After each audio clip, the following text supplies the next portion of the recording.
자, 반갑습니다.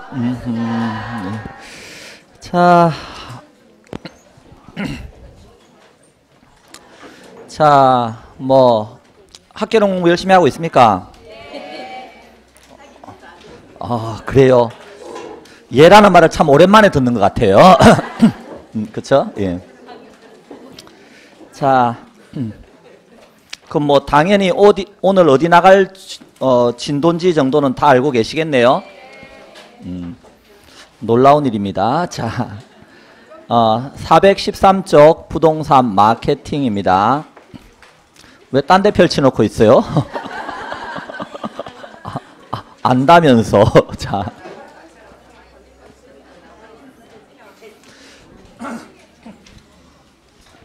자, 우리 지난주에 뭐 했느냐 하면요. 부동산 이용활동 했고요. 또 개발하는 활동, 그리고 관리하는 활동, 이런 거에 대해서 쭉 이야기했죠. 이용은 어떻게 해야 된다 그랬어요? 이제 반씩 섞이고 있어요. 이제 잘과 체유효용이 반씩 섞이고 있습니다. 자, 그렇죠? 체유효용 해야 된다. 그러기 위해서 토지에다가 노동과 자본을 투입하는데 어디까지 건물이 올라갑니까? 이래 물어보면 최유효용하는 층수까지 올라가야 되겠죠. 거기가 우리가 집약한계, 그래서 이윤 극대화되는 층수에 대해서 논했고요. 조방한계 이런 말도 논했죠. 손익분기점. 그리고 이용활동의 결과로서 여러 가지 현상들이 생긴다. 그래서 도시 스프롤 현상, 직주 분리나 직주 접근 현상, 그리고 집가 구배 현상이라든가 한계지 뭐 이런 것들에 대해서 이야기했습니다. 자, 그 다음에 개발과 관련해서 개발은 이제 토지에다가 역시 노동과 자본을 투입해서 토지의 유용성을 증대시키고자 하는 노력이다 라고 말씀을 드렸고요. 그 개발과 관련해서는 개발은 프로세스 과정이 있다. 그래서 워포드라는 학자 견해에 따라서 우리가 제일 먼저 뭐부터 했죠? 워포드는 미국에다, 미국 말로 이야기했다. 그것도 생각이 안 나요. 아이디어, 그쵸. 그래, 아이디어 단계 이런 거 했잖아요. 그쵸? 좋은 우리말로 고치면 구상 단계. 그러면서 아이디어 냈으면 그 다음에는 거기에 대해서 예비적 타당성 분석을 하고 부지를 모색하고 확보한 다음에 그 다음에 제대로 된 타당성 분석한다 그랬죠. 그래서 자금, 융통, 건설, 마케팅으로 갔다. 그 중에 타당성 분석은 다시 두 단계로 나누어서 우리가 시장 분석과 경제성 분석에서 자세하게 또 살펴봤던 거죠. 자, 그리고 개발에는 위험이 따른다. 그래서 무슨 위험이 있다 그랬어요? 그래요. 법으로 시비 걸지 말자. 그러면서 법 시비 이러면서 법률적인 측면, 시장 위험, 비용 위험이 있었다. 이렇게. 그리고 개발은 아주 다양하게 분류할 수 있다 그랬는데요. 그 분류 중에서 특히 주체에 따라 분류하면 공적 주체가 개발하는 공영개발과 사적 주체가 개발하는 민영개발이 있는데 민간에 한 개발 방식은 다시 분류하면 토지 소유자가 개발하는 자체개발 사업도 있었고 토지 소유자와 개발업자가 함께 공동으로 개발하는 지주 공동사업도 있었고 신탁 방식도 있었고 컨소시엄 구성 방식도 있었죠. 그중에 지주 공동사업과 관련해서는 공사비를 대물로 변제하는 거, 분양금으로 공사비 지급하는 거, 사업위탁 방식 이런 걸 설명했고 특히 사업위탁 방식하고 신탁하고 비교해서 이렇게 설명도 하고 그런 거 했네요. 자, 그래서 뭐 개발 이야기 열심히 했고 관리와 관련해서는 관리의 내용이다 그러면 우리 부동산 관리니까 부동산 관리는 부동산에 대해서 법률적인 측면, 경제적인 측면, 기술적인 측면에 관리하는 거다. 기억나시죠? 그때 그 세 가지 관리를 전문가에게 맡긴다. 이게 위탁관리 이렇게 소유자가 하겠다. 자가관리, 섞었다. 혼합관리 이런 것들 장단점에 대해서 열심히 이야기했죠. 그리고 뭐 관리와 관련해서 건물 관리와 관련해서 건물의 수명 현상까지 지난주에 설명을 했죠. 그래서 건물의 라이프 사이클은 건물을 짓기 전에 전개발 단계에서 그 다음 신축 단계, 안정 단계, 노후 단계, 완전 폐물 단계가 있다. 뭐 그런 것까지 지난주에 쭉 이야기한 거죠. 그게 412쪽까지 내용이었네요. 참 간단한 것들 했죠. 뭐 이런 것들. 예. 자, 그래서 그 다음 오늘은 413쪽 부동산 마케팅에 대해서 보려고 해요. 자, 마케팅. 자, 마케팅도 매년 한 문제 여기에서 나옵니다. 한 문제. 자, 그래서 한 문제 나오는데 마케팅이란 말 많이 들어보셨죠?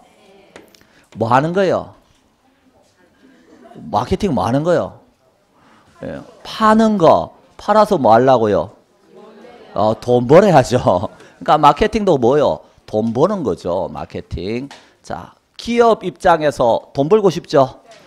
옛날에는 근데 물건을 만들어 놓으면요 다 팔렸다고요.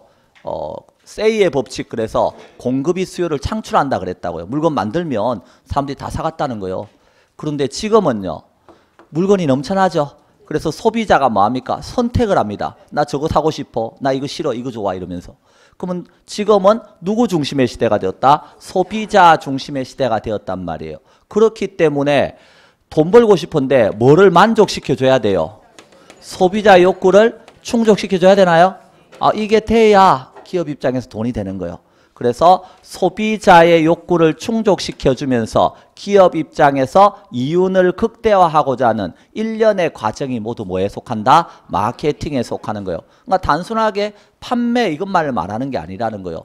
예를 들어서 이윤이 극대화되려면 소비자 욕구를 만족시켜줘야 되니까 적어도 뭐 이런 오피스텔을 지어서 분양한다 그랬을 때 당연히 뭐부터? 입지부터 제대로 된 위치를 선정해야 소비자의 욕구가 충족이 되겠죠.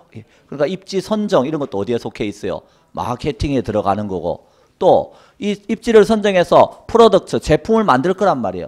근데 제품도 어때요? 소비자 욕구를 만족시켜줘야 또 분양이나 임대가 되겠죠. 그래서 어떻게 제품을 만들 것인가 하는 제품 계획 이런 것도 마케팅에 들어가고, 또 소비자 욕구를 만족시키기 위해서 가격은 어느 정도 선에서 책정돼야 되는가 이런 가격 전략 이런 것도 어때요? 마케팅에 들어가는 거고, 또 이걸 알려야 분양이나 임대가 되니까 알리기 위해서 홍보라든가 광고, 또 판매 촉진, 인적 판매 이런 것들도 다 어디에 들어간다? 마케팅에 다 들어간다는 거예요. 그렇기 때문에 단순하게 세일즈 이런 판매 개념보다는 지금 마케팅 개념이 훨씬 더 광의적 개념인데, 이것이 중시되는 이유는 요거를 만족시켜주면서 기업 입장에서 뭐 하고자 하니까 이윤을 극대화하고자 하는 일련의 과정이 뭐다? 마케팅이에요. 그래서 의에 보면 이렇게 써놨죠. 부동산 마케팅 활동은 그 413쪽에 있죠. 소비자의 욕구를 뭐하면서 충족시켜주면서 수익을 극대화하고자 하는 뭐다? 일련의 과정이다. 그 말 이해되시죠? 이제 저런 영역들이 다 포함된다는 거예요. 그럼 부동산 마케팅이다 그랬을 때 동그라미 1번에 보시면 부동산 마케팅은 물적 부동산 그 자체, 즉 건물 자체를 분양하거나 임대하는 거 이런 것도 마케팅이고요. 여러분도 앞으로 중개업 하시면요 마케팅 하셔야 됩니다. 남들에게 알려야죠. 중개업하고 있다는 거. 그런 게 부동산 서비스 마케팅이에요.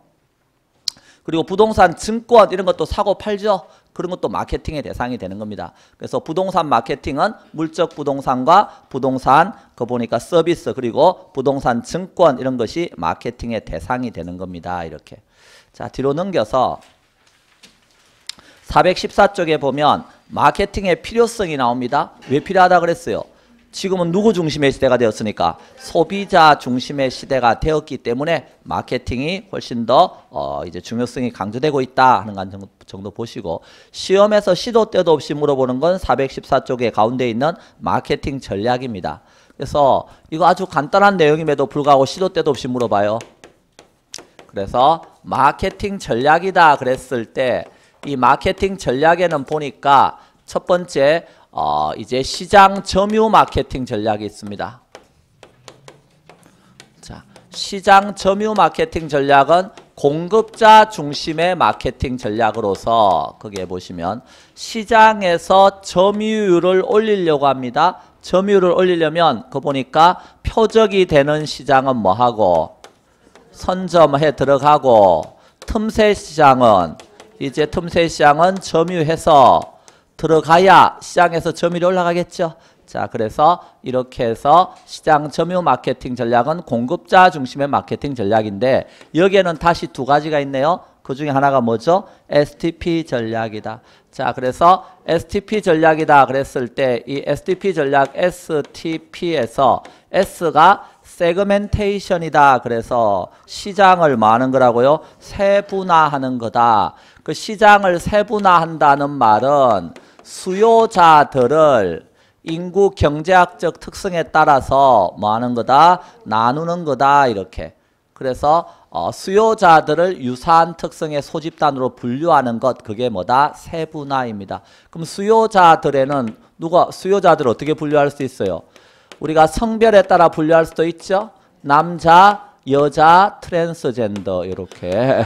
자, 그래서 이렇게. 요 중요한 거예요. 요즘 미국에서는 성소수자 차별하고 이러면 안 되잖아요. 그러니까 요것도 제3의 성입니다. 이제 인정을 해줘서. 혹시 여기 계십니까?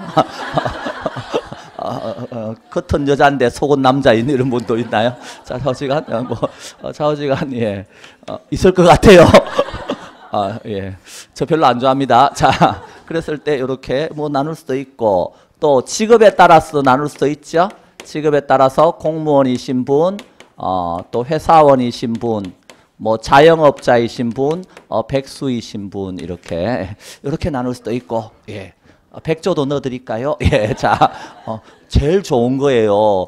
이게 아무나 이게 될 수 있는 게 아니죠. 적어도 여기가 되려면 적어도 여기 정도는 나올 수 있는 재력을 갖추시고 이렇게 있어야 됩니다. 그렇죠? 예. 자, 그래서 이렇게 또 뭐도 있죠? 뭐 나이에 따라서 훌륭합니다. 20대, 30대, 40대, 50대, 60대 쭉 이렇게.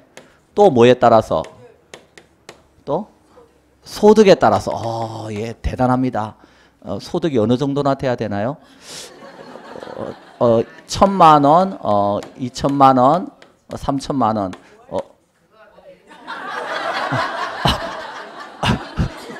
미안합니다. 그거 갖고 되겠습니까? 그랬습니까? 죄송합니다. 이 인간도 아니죠.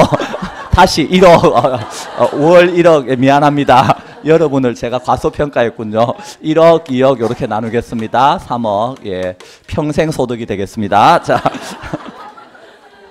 자, 그랬을 때 뭐 다양하게 나눌 수 있겠죠. 예, 그래요. 그러면 이렇게 세분화된 수요자 집단 이렇게 나눴어요. 유사한 특성의 소집단을 나눈 거죠. 나눴으면 그 중에서 가장 자신 있는 수요자 집단을 찾아내라는 거예요. 그 가장 자신 있는 수요자 집단을 찾아내는 걸 뭐라 그래요? 거기 표적시장 선정 전략 그런 말 보이나요? 예, 그게 뭐 하는 거라고요? 세분화된 수요자 집단에서 경쟁 상황과 자신의 능력을 고려해서 가장 자신 있는 수요자 집단을 찾아내는 거. 자, 표적시장을 뭐 한다? 선정한다. 이렇게.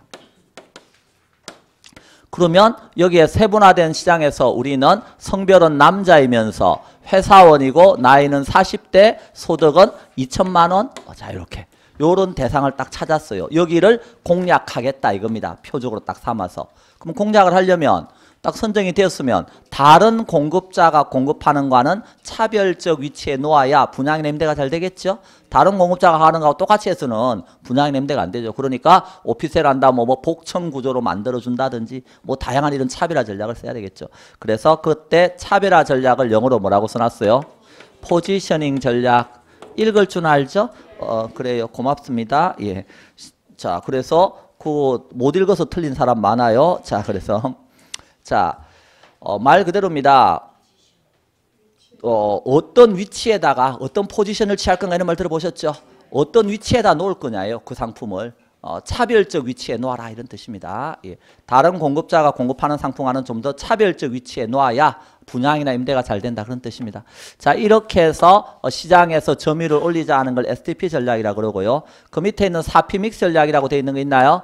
자, 4P 믹스는 이게 마케팅 믹스 이렇게 표현하기도 하는데요.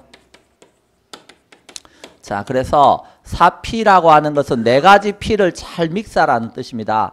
자, 그래 우리가 원하는 표적 시장에 저기 도달하기 위해서는 이런 네 가지 P 마케팅 요소들이거든요. 이런 걸 잘 믹스해야 이제 분양이나 임대가 잘 될 수 있다는 뜻입니다. 그 네 가지 P 중에 첫 번째가 플레이스라고 되어 있는 게 있습니다. 플레이스는 우리가 입지 선정 이렇게 번역할 수도 있고요. 유통 경로 이렇게도 번역할 수가 있습니다. 자, 그때 유통 경로 이렇게 번역하는 게 좀 더 일반적인데요. 유통 경로다 그랬을 때 이거는 말 그대로 유통망이 갖춰져야 되는 겁니다. 분양이나 임대가 잘 되려면 공급자로부터 소비자에게 이르는 유통망이 잘 갖춰져야 된다. 그때 그 유통망을 갖추기 위해서 우리가 분양 대행업소 이런 거 활용할 수도 있겠죠. 또 공인중개사 활용할 수도 있죠. 뭐 주인이 직접 분양하겠다 이런 것도 됩니다. 이런 것들이 다 뭐다? 유통경로입니다. 그래서 동그라미 1번에 분양대행사나 중개업사 적극적으로 활용하는 것 뭐다? 유통경로 측면에서 차별화 도모하는 겁니다. 자, 그 다음에 제품 전략입니다. 프로덕트. 그래서 아파트다 그러면 그 아파트 만들 때 이제 제품과 관련해서 어떤 차별을 하죠? 동그라미 이번에 보니까 라이프 스타일을 반영해서 평면 설계하고 뭐 실개천도 만들어주고 보안 설비는 디지털화하고 주차장은 다 지하로 넣고 이런 게 다 뭐다? 제품 차별화 전략이 되겠다.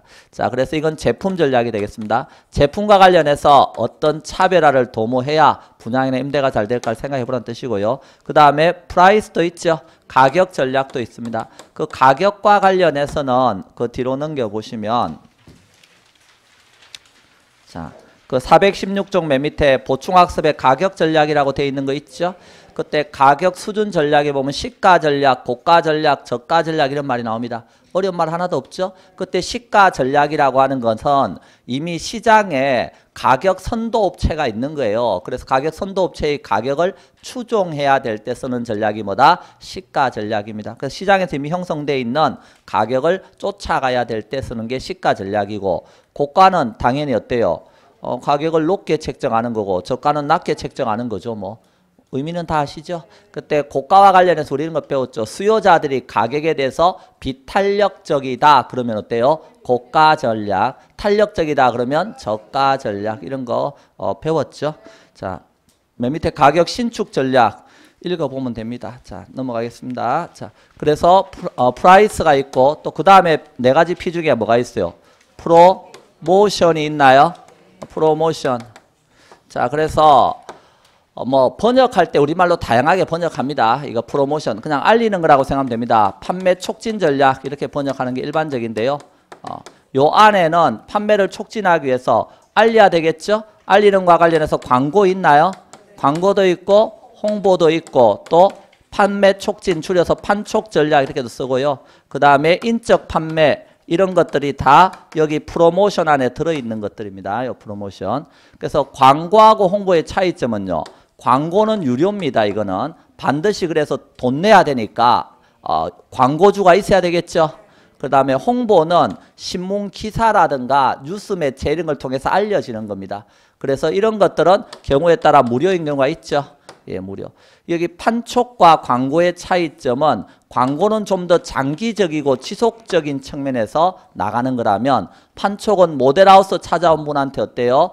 이제 경품 행사한다든지 이런 것들이 있죠. 그리고 요건 좀 더 어때요? 즉흥적이고 바로 단기적인 측면에서 효과를 보고자 하는 것들입니다. 자, 그래요. 인적 판매라고 하는 것은 말 그대로입니다. 여러분이 모델하우스 찾아갔다. 그러면 거기 직원들이 기울이는 노력들이 있죠. 이런 것들이 다 어디에 속한다? 인적 판매에 속하는 겁니다. 자, 그래서 이런 것들이 잘 돼야 된다. 그래서 이런 네 가지 P를 잘 믹스했을 때 분양이나 임대가 잘 될 수 있다는 겁니다. 그것을 뭐라고 썼다? 4P 믹스 전략이라고 썼고 주로 어디에 쓴다고 얘는 상업용 부동산의 마케팅에 쓰고 있더라. 자, 그 정도 알아두시면 되겠네요.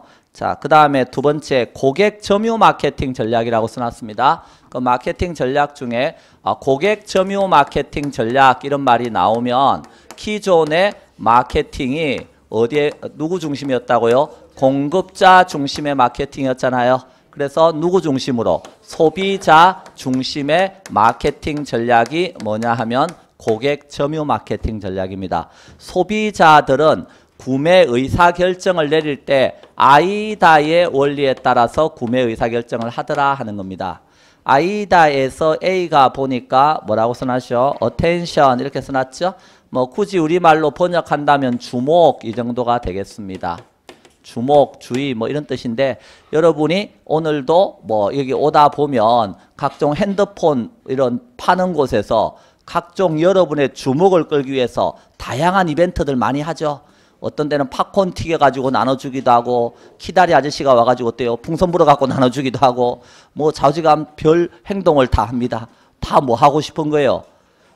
날 좀 보소 이 소리에 날 좀 보소. 예, 그래서 어때요? 주목을 끌기 위해서 저도 강사도 별짓을 다 하잖아요. 날 좀 보소 이러면서 그래도 안 보고 자 그래서 어때요? 주목 이렇게 주목을 끌기 위해서 막 합니다. 자, 그래서 뭐요? 애 손잡고 가고 있는데 키다리 아저씨가 어때요? 막 이래 풍선도 불어주고 그러면 애가 어때요? 주목해서 막 하니까 가잖아요. 그렇게.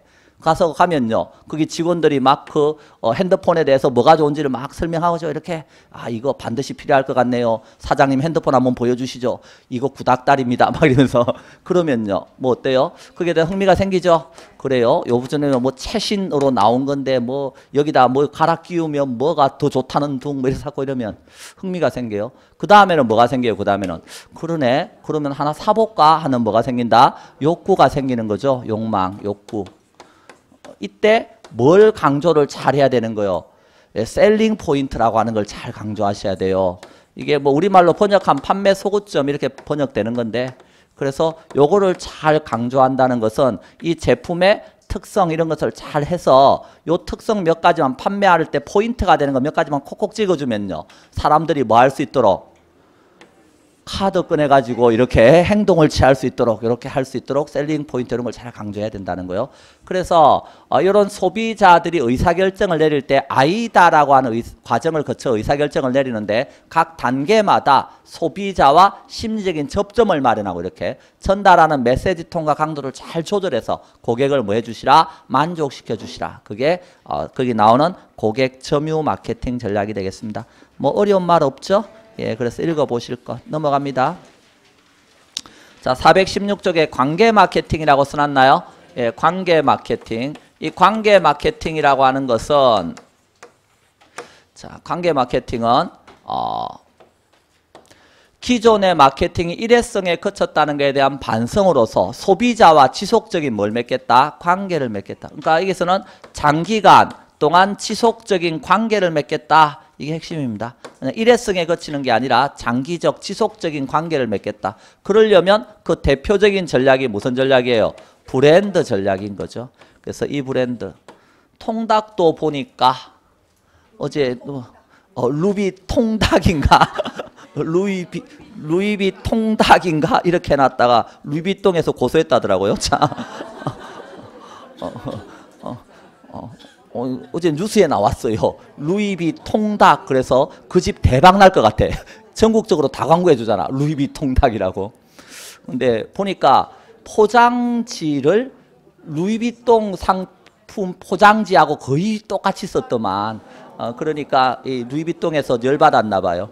그래서 루이비 통닭. 자, 한번 시켜 먹어 봐야죠. 자, 자, 그래서 왜 브랜드 이 브랜드면 사람들이 다 좋아한다 그러면요. 그러게 하죠. 예. 다음에 루이비통닭 한번 먹어봐요. 자, 그래서 브랜드 전략이 어떻다? 이런 마케팅의 관계 마케팅의 핵심이다 하는 거 알아두시고 예. 자, 그 다음에 그 옆 페이지 광고 나오죠. 광고는 아까 마케팅을 수행하기 위한 활동 중에 하나가 뭐였죠? 광고였습니다. 그죠? 그러면 광고라고 하는 것은 의에 보면 당연히 이건 돈 내야 되니까 유료라 그랬어요. 그러니까 광고주가 있어야 되겠죠. 광고주가 고객들의 어떤 의사결정을 도와주는 설득 과정으로 부동산 마케팅 활동을 수행하기 위한 수단 중 하나이다. 의사결정을 도와주는 설득이라기보다는 세뇌시키는 과정이다. 이렇게 해서 놓으면 좀 더 아름다울 것 같은데 자, 아름다운 말로 어때요? 설득하는 과정이다. 자, 광고의 기능은 상품을 소개하고 고객에게 유용한 정보를 제공하며 부동산의 수요를 자고하고 부동산 판매를 목적으로 한다. 뭐 너무나 당연한 말이죠. 자, 그 다음에 광고의 특징 쭉 보시면 지역의 제한성, 내용의 개별성, 시간의 제한성, 그 다음에 광고의 양면성 이런 말이 쭉 나오는데 그 중에 광고의 양면성이라는 표현 하나 봐두시고 자, 부동산 광고는요 일반 광고하고는 달리 구매자뿐만 아니라 판매자도 대상으로 한 양면성이 있다. 자, 내가 가지고 있는 집을 내놨어요. 그럼 나는 뭐죠? 공급자입니다. 판매자잖아요. 그럼 내놔서 팔았어요. 또 그럼 또 뭐 해야 돼요? 사야죠. 또 수요자가 됩니다. 그렇기 때문에 부동산 광고는 판매자와 수요자 모두를 대상으로 하는 뭐가 있다? 양면성이 있다. 그 말 이해되셨죠? 자, 넘어갑니다. 418쪽에 가면 광고 매체에 따른 분류가 나오는데요. 그 신문 광고 이런 말이 나옵니다. 신문 광고에는 안내 광고와 전시 광고가 나와 있는데요. 안내 광고는 지면이 한정되어 있기 때문에 약자, 약어 이런 거 주로 쓴다 하는 거 보시고요. 전시 광고는 좀 더 넓은 지면을 이용할 수 있기 때문에 거기에는 뭐 전면 광고 나가거나 이런 것들이 있죠. 거기에는 캐치프레이즈나 사진, 상세한 설명문 이런 거 이용할 수 있다. 캐치프레이즈라고 하는 건 프레이즈가 문구죠. 캐치가 잡는 거예요. 그러니까 주목을 끌만한 문구 이런 걸 캐치프레이즈라 그래요. 그러면 여러분들도 이 학원 오실 때 뭔가 주목을 끌만한 문구가 있어서 오신 건가요? 뭐가 있었는데요? 최다 합격. 그런 거였어요? 예. 훌륭하십니다. 자, 그래서 그런 게 캐치프레이즈입니다. 자, 다이렉트 메일이다. 그러면 DM이다고 써놨죠. 집으로 메일 오는 겁니다. 말 그대로. 그때 메일 오는데 그거는 조그만 엽서로부터 팜플렛까지 다양하다 이런 말이 나오는데 그 말은 광고 형식에는 제한이 없다는 겁니다. 근데 광고 형식에는 제한이 없지만 이건 받는 사람이 있어야 되죠. 그래서 특정인을 대상으로 하는 거다. 그래서 모든 일반인을 대상으로 하는 건 아니고 DM 광고는 특정인을 대상으로 한 광고고 대신에 형식에는 제한이 없다. 자, 그 정도 아시면 되고요. 노벨티 광고라고 하는 실용적이고 장식적인 조그만 물건을 광고 매체로 이용하는 거. 우리가 주로 뭐 병따개 이런 것들 뭐 많이 주죠. 예, 그런 것들이 되겠습니다. 자, 효과적인 광고 방법 한번 읽어보시고 자, 맨 밑에 애드믹스라는 표현 하나 가볍게 보시고 애드믹스가 뭐예요? 광고 매체를 말한 뜻이죠. 믹스하라 이 소리입니다. 그러니까 하나의 뭐 신문 광고만 오림하지 말고 이렇게 인터넷 광고, 신문 광고 이렇게 믹스하라는 뜻인데요. 다만 애드믹스가 절대적인 건 아니다. 그거는 비용과 효과를 뭐 해봐야 되는 거다? 따져봐야 되는 거지. 절대적인 것은 아니다 하는 것도 하나 알아두시고요. 그 다음에 광고, 부당한 광고는 규제받을까요? 규제받겠죠. 어떤 법에 규제받아요? 그 419쪽에 써놨잖아요. 표시 및 광고의 공정화에 관한 법률이라고 되어 있는 거 보입니까? 그래서 여기에서 부당한 광고는 규제받는다 하는 것 정도 한번 읽어보시고요. 넘어갑니다. 자, 그러면 광고 했으니까 그리고 마케팅 했으니까 시험에는 어떻게 나왔나 하는 거에 궁금하죠? 궁금합니까? 그러면 우리가 그래요. 자, 광고 532쪽에 있네요. 자, 그래서 29번 문제. 작년도 시험 문제입니다. 자, 29번에서 532쪽 29번 부동산 마케팅에 관한 설명으로 틀린 거 1번 셀링 포인트는 상품으로서 부동산이 지닌 여러 가지 특징 중에서 구매자의 욕망을 만족시켜주는 특징을 말한다. 맞나요? 아까 요거 욕망을 만족시켜주니까 포인트 몇 개만 딱딱 찍어주면 카드 꺼낸다 이렇게. 자, 그런 거죠. 두 번째, 고객 점유 마케팅 전략이란 공급자 중심의 마케팅 전략으로 표적 시장을 선정이 아니고 선점입니다. 오타났네요. 선점하거나 틈새 시장을 뭐한다? 점유하는 전략. 요거는 고객이 아니고 뭐요? 시장 점유 마케팅 전략이죠. 그래서 2번이 틀린 답이 되겠습니다. 관계 마케팅, 그럼 딱 뭐가 떠오르죠? 소비자와 지속적인 관계 맺겠다. 그런 뜻이고요. 4번 STP 전략은 S가 세멘테이션, 타겟팅, 그리고 뭐요? 포지셔닝 전략. 맞죠? 예. 자, 5번 아이다가 뭐냐고 물어보면 뭐라고 말하는 거예요? 아이다가 아이다. 그러면 된다는 거예요. 그 아이다는 아이다라고 지금 써놨잖아요. 자, 그래서 됐죠? 예. 그래서 뭐 요런 정도 나오면 맞춰달라는 소리고요. 자, 그 다음에 거기 421쪽에 또 마케팅 23회 때 나왔던 내용 있나요? 자, 그래서 자, 거기에서 421쪽에 2번 문제 마케팅 있죠? 자, 틀린 거 하고 물었는데요. 1번 부동산 마케팅이란 부동산 활동 주체가 소비자나 이용자의 욕구를 파악하고 창출해서 자신의 목적을 달성하기 위해서 시장을 정의하고 관리하는 과정이라 할 수 있다.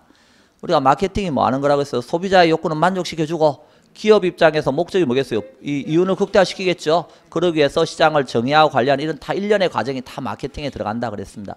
그래서 요거는 의미가 통하죠. 예, 맞고요. 2번 마케팅 믹스란 기업이 표적 시장에 도달하기 위해서 마케팅에 관련된 여러 가지 요소를 조합하는 거. 그러니까 아까 마케팅 믹스가 4가지 P를 잘 뭐 하는 거라 그랬어요. 믹스하는 거. 그게 마케팅 요소들이겠죠. 그걸 잘 조합하는 거란 뜻입니다. 자, 3번 마케팅 전략 중에서 표적 시장을 딱 정하는 거 있었나요? 타겟팅은 마케팅 활동을 수행할 만한 가치가 있는 명확하고 유의미한 구매자 집단으로 시장을 분할하는 활동을 말한다. 그거는 세분화라고 말해야 되겠죠. 시장을 나누는 거니까. 그래서 타겟팅은 그 나누어진 시장에서 가장 자신 있는 수요자 집단을 찾아내는 게 타겟팅이죠. 그러니까 이거는 3번이 틀린 거죠. 4번 주택 청약자들을 대상으로 해서 벽걸이 TV 주고 양문형 냉장고 주고, 자 이게 뭐다? 판매 촉진, 판촉 전략이 들어있는 거죠. 예. 자 5번 부동산은 위치의 고정성으로 인해서 상품을 직접 제시하기 어렵다. 그러니까 들고 다니면서 보여줄 수가 없잖아요. 그러니까 홍보, 광고 같은 커뮤니케이션 수단이 중요하다. 자 넘어가겠습니다. 예. 자 그 다음 내용이 감정평가론 파트가 되겠습니다. 감정평가.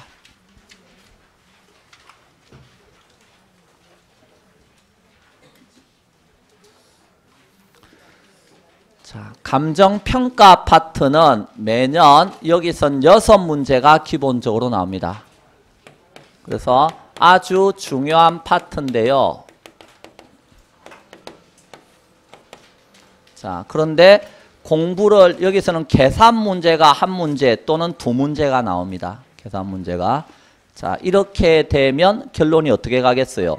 계산 문제가 나오면 한 문제 나오면 한 문제는 일단 우리 거의 분위기가 제끼고 이래요. 뭐 어렵게 나오면 공부 하나하나 거의 비슷한 수준의 문제가 됩니다. 그래서 한 문제 제끼고 그럼 5문제네요. 공부를 열심히 하시면요. 5문제를 맞추겠죠. 강의를 잘 들으시면요. 그래요. 3문제나 4문제를 맞출 거예요. 공부를 열심히 할 거예요. 강의를 잘 들을 거예요. 믹스 할 거예요. 여기도 믹스가 나오네. 우리 믹스는 애드 믹스 배웠고요. 4P 믹스 배웠죠. 예, 거기다가 공부 믹스까지 이제. 자, 그래서 중요한 거는 강의를 잘 들어서 뭔 소린가를 아는 게 첫 번째입니다. 그게 돼야 그 다음에 계산 문제를 맞추든 뭐 응용 문제를 맞추든 할 수 있는 거예요. 근데 우리는 평가사가 될 사람은 아니죠. 그래서 원래 감정평가 파트는 평가 공부하는 분들이, 평가사 공부하는 분들이 한 2달 하고 나서 와 만만치 않네 이러는 거예요. 근데 우리는요 한 2번 강의 듣고 나서 뭐라 그럴 거예요? 완벽하게 마스터했다 이렇게 나간단 말이에요. 이게 그러니까 쉽지가 않은 거죠. 예. 그래서 뭐 쉽지는 않은데 다만 평가사가 될 사람은 아니니까 핵심적인 내용들 우리가 알아야 될 것들 잘 정리하자는 겁니다. 자, 감정평가 총론이 나옵니다. 이 총론에서는 뭐 감정평가의 의 정도 일단 알아두시고요. 감정평가가 뭐냐고 물어보면 토지 등의 경제적 가치를 판정해서 그 결과를 뭐로 알려주는 거다? 가액으로 알려주는 것, 이게 감정평가입니다. 그러니까 토지 등이니까 토지만 평가하는 거 아니겠죠? 그래서 여러 가지 물건들 다 포함됩니다. 동산도 있고요. 뭐 각종 권리들도 있고요. 하다못해 주식도 있고요. 자, 이런 것들이 다 포함되어 있습니다. 토지 등이니까. 자, 그래서 이거 얼마짜리인지 하고 가액으로 알려준다는 겁니다. 그 가액으로 알려주는데 그 가액을 무슨 가액인데 그랬을 때 그것을 우리는 가액이 가격이잖아요. 그러니까 무슨 가격을 알려주느냐고 물어보면 정상 가격을 알려주는 겁니다. 근데 이 정상 가격을 감정평가 규칙에서는 뭐라고 표현하고 있냐면 시장 가치라고 하는 표현으로 쓰고 있습니다. 그래서 평가사가 알려주는 건 원칙적으로 무슨 가치를 알려주는 거예요? 시장 가치를 알려주는 겁니다. 그래서 거기 첫 번째 줄에 이런 말 써놨죠. 부동산 가격 공시 및 감정평가에 관한 법률에서는 감정평가라 함은 토지 등의 경제적 가치를 판정해서 그 결과를 가액으로 표시하는 것이고, 동그라미 2번에 감정평가는 결국 무엇을 구하고자 하는 거다? 시장 가치를 구하는 거다.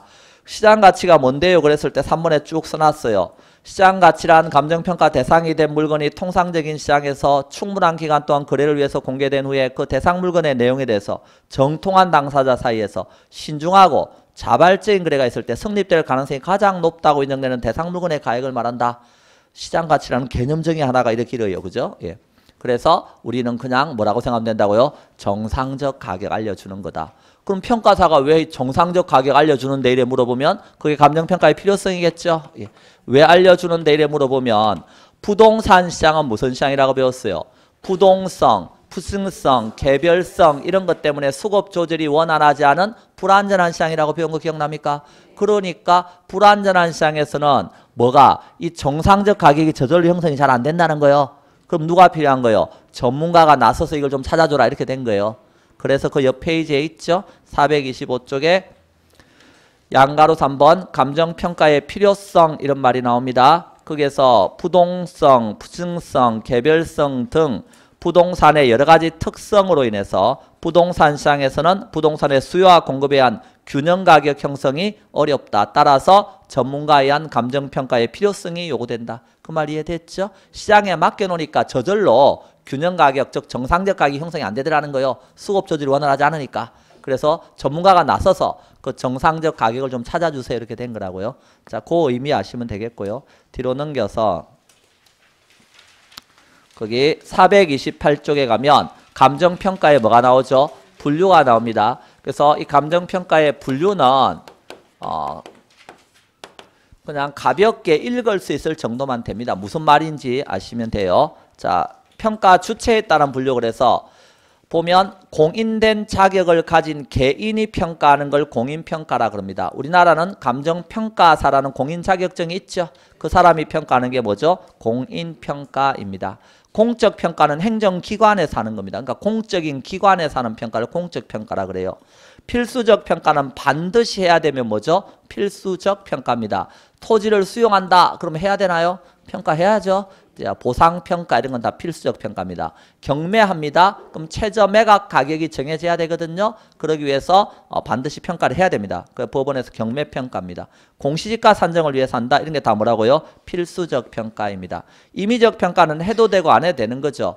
둘째 줄에 보니까 매매평가라든가 담보평가 이런 것은 해도 되고 안 해도 됩니다. 자, 이런 것이 임의적 평가고요. 공익, 사익 넘어갑니다. 그 옆 페이지 429쪽. 현황평가라는 말이 있나요? 현황이라고 하는 것은 현재 상황 그대로의 줄임말이죠. 현재 상황 그대로 평가하는 걸 뭐라고 한다? 현황평가라 그래요. 그럼 여기가 그린벨트로 묶여있는 땅입니다. 그럼 그린벨트로 묶여있다는 걸 전제로 해서 평가하면 무슨 평가죠? 현황평가입니다. 그런데 만약 평가를 할 때 그린벨트로 묶여있는 땅인데 그린벨트가 해제된다면 이 땅 얼마나 될까? 이렇게 평가하는 건 뭐죠? 그게 조건을 붙이는 거죠? 그게 무슨 평가죠? 조건부 평가입니다. 그래서 현황평가와 조건부 평가 이렇게 있는데 원칙이 무슨 평가입니까? 그 맨 밑에 보충학습 보세요. 현황기준 원칙이라고 되어 있는 거 보이시죠? 그래서 요게 원칙이라는 겁니다. 그러면 조건부 평가는 예외가 되겠네요. 어떤 경우에 예외적으로 조건부 평가할까요? 그랬을 때 그 맨 밑에 파란색 돼 있는데 기억번, 니은번, 디귿번 보시면 법령에 다른 규정이 있다든지 또는 의뢰인이 요청한다든지 감정평가 목적이나 대상 물건의 특성에 비추어 봐서 사회통념상 필요하다고 인정될 때 그래서 사회통념상 인정될 때 이럴 때는 예외적으로 무슨 평가할 수도 있다? 조건부 평가할 수도 있다. 그러니까 원칙은 무슨 평가고 현황을 기준해서 평가하는 것이 원칙이고 예외적으로 의뢰인이 요청하거나 법령에 다른 규정이 있거나 사회통념상 필요하다. 그러면 그때는 조건평가도 있을 수는 있다는 겁니다. 자, 그 다음에 3번 기한부 평가라는 말이 나오고 소급평가라는 말이 나옵니다. 기한부는 미래의 일정 시점을 기준해서 평가하는 게 뭐다? 기한부 평가. 소급평가는요. 반대로 과거의 일정 시점을 뭐로 삼는 거다? 기준 시점을 해서 평가하는 거. 거기 기준 시점 이런 말이 나오죠? 그래서 뒤로 넘겨서 430쪽에 어떤 표현? 기준 시점이라는 표현 봐두시고 기준 시점은 대상 물건의 감정평가액을 결정하는 기준이 되는 날짜입니다. 이 날짜 기준에서 얼마입니다. 이렇게 알려주는 거예요. 그럼 기준 시점 왜 명시하겠어요? 그것은 나중에 변동의 원칙을 배우겠지만 부동산 가격은 계속 뭐한다? 변한다는 거예요. 그렇기 때문에 평가사가 이 부동산 얼마입니다 하고 평가했을 때는 그 평가한 시점을 기준해서 그 날짜에 얼마다 이게 맞는 거지. 1년 지나가지고 어때요? 평가사 네가 1년 전에 이렇게 평가했으니까 지금도 이거 얼마다 이러면 안 된다는 거예요. 책임 소재를 명확하게 하기 위해서 이런 기준 시점 이런 걸 딱 정해두는 거예요. 그러면 이 기준 시점은 언제가 원칙이라고 돼 있어요? 대상 물건의 가격 조사를 한 날짜, 완료한 날짜로 한다. 의뢰인이 요청을 합니다. 이 부동산 얼마입니까? 이래 물었을 때 이 부동산 의뢰한 날 바로 이 부동산 가격 알려주기는 어렵죠. 왜? 현장에 가서 이 물건의 가격에 영향을 미치는 요인들에 대한 조사를 해봐야 된다 이거예요. 그게 뭐다? 가격 조사를 한 날짜, 완료한 날짜 그런 뜻입니다. 그래서 가격 조사 완료일 이 날짜 기준에서 얼마다 이렇게 알려주는 거예요. 그런데 3번에 다만 기준 시점을 미리 정하였을 때는 예를 들어서 나 소송 붙어서 그래 이 부동산에 그래서 작년도 3월 1일자에 얼마 좀 알려주세요. 이럴 수도 있나요? 그럼 이 작년 3월 1일이 지금 뭐가 되는 거예요? 기준 시점이 되는 거죠. 그래서 이렇게 기준 시점을 미리 정해놨을 때는 그 날짜에 뭐가 가능해야 가격 조사가 가능해야만 기준 시점을 할 수 있다. 그러니까 요 날짜에 가격 조사가 가능해야 이 날짜 기준에서 얼마입니다. 이게 된다는 거예요. 다르게 말하면 가격 조사가 불가능하면 이거 안 되겠죠? 가격 조사가 불가능하면 뭘 할 수 없는 거요? 소급 평가할 수 없는 거예요. 그러니까 소급 평가는 가격 조사가 가능해야 할 수 있다는 겁니다. 그 말 이해되셨죠? 자, 넘어갑니다. 그래서 그런 의미고요. 430쪽 전문성에 따라 1차, 2차, 3차 나누는데요. 1차는 전문성이 전혀 없는 사람이 평가하는 거. 뭐 집주인이 평가해봤다 이런 게 뭐죠? 1차고요. 2차는요. 부동산업에 종사는 하는데 평가사가 아닌 사람, 즉 중개사가 평가했다 이런 거 몇 차겠어요? 2차가 되는 거죠. 3차는 평가사가 평가했다. 이런 게 3차입니다. 자, 평가사 소속 여부에 따른 분류. 참모평가는 누가 하는 평가예요? 참모가 하는 거지. 그렇잖아요. 참모평가니까. 참모는요. 자기가 모시는 사람이 있는 거죠. 고용주나 고용기관을 위해서 참모가 하는 평가를 참모평가라 그래요. 그러니까 예를 들어서 한국감정원에 고용되어 있는 평가사다 그러면요. 어디를 위해서 하겠어요? 한국감정을 위해서 하겠죠. 그야 고용기관이에요. 그 사람을 위해서 평가하는 게 참모평가예요. 자, 그 다음에 수시적 평가는 고도의 전문지식이 요구되는 경우 각 분야의 전문가들로 구성된 어서 일시적으로 이루어진 평가다. 뭐 태안에서 기름이 유출되었어요. 그래서 그때 생태계가 파괴되었어요. 그럼 이게 얼마나 지금 보상을 해줘야 되는가 평가해봐야 되겠죠. 그때 그 분야의 전문가, 환경 전문가라든가 이런 대학 교수라든가 이런 사람으로 구성해서 하는 일시적인 평가 이런 것을 뭐라고 쓴다? 수시적 평가라 그러는 거예요. 그러니까 수시적 평가는 평가사 자격이 없더라도 이런 언제 참여해서 평가할 수 있다는 뜻입니다. 자, 맨 밑에 감정평가 규칙에 따른 분류. 아주 간단한 내용이지만 시험에서 자주 물어볼 수 있습니다. 그래서 잘 알아두셔야 됩니다. 평가는 어떻게 하는 게 원칙이라고요? 개별로 하는 게 원칙입니다. 개별 평가. 그러니까 여기에 보면 동산도 평가를 하는 거니까 요 칠판 이런 것도 다 평가합니다. 그럼 칠판 이거 얼마입니까? 이래 물었을 때 이 칠판 100만 원짜리다 이렇게. 요렇게 평가하는 게 무슨 평가죠? 물건별로 평가한 겁니다. 그걸 무슨 평가? 개별 평가라 그러는 거예요. 개별 평가. 자, 그래서 물건별로 평가한다. 이게 원칙이다 하는 거 알아두시고. 그런데 우리가 아파트 있죠? 아파트는 직권법상 구분 소유권의 대상이 되는 건물 부분하고 밑에 뭐가 있어요? 대지권이라고 불리는 대지사용권이 있잖아요. 그럼 아파트 평가한다 그러면요. 요 건물 부분하고 토지 부분이 있잖아요. 평가할 때 이 아파트 3억이다 이렇게 평가한다면 뭐죠? 이 3억은? 요 건물 부분하고 요 대지 부분하고 어때요? 다 일괄해서 3억이 되는 뜻이에요. 왜 그렇게 평가하죠? 요거 따로 분리해서 매각이 안 되잖아요. 이해됐나요? 그렇기 때문에 맨 밑에 일괄평가는 둘 이상의 물건이 일체로 거래되거나 이렇게 용도상 나눌래야 나눌 수 없다. 불가분의 관계에 있다. 그러면 뭐 할 수 있다? 일괄하여 평가할 수 있다. 대표적인 경우가 431쪽 맨 위에 토지와 건물로 구성되어 있는 무슨 부동산? 복합부동산. 이게 토지하고 건물로 되어 있죠. 이렇게 이런 복합부동산의 경우는 일괄하여 평가할 수 있다는 겁니다. 자, 그래서 이런 경우가 일괄평가가 되겠습니다. 자, 그 다음에 세 번째 구분이라는 말은 하나의 물건이라도 가치를 달리하는 부분은 이를 구분하여 감정평가할 수 있다. 대로변에 위치한 일필지 토지가 전면 부분과 후면 부분의 가치를 달리한다.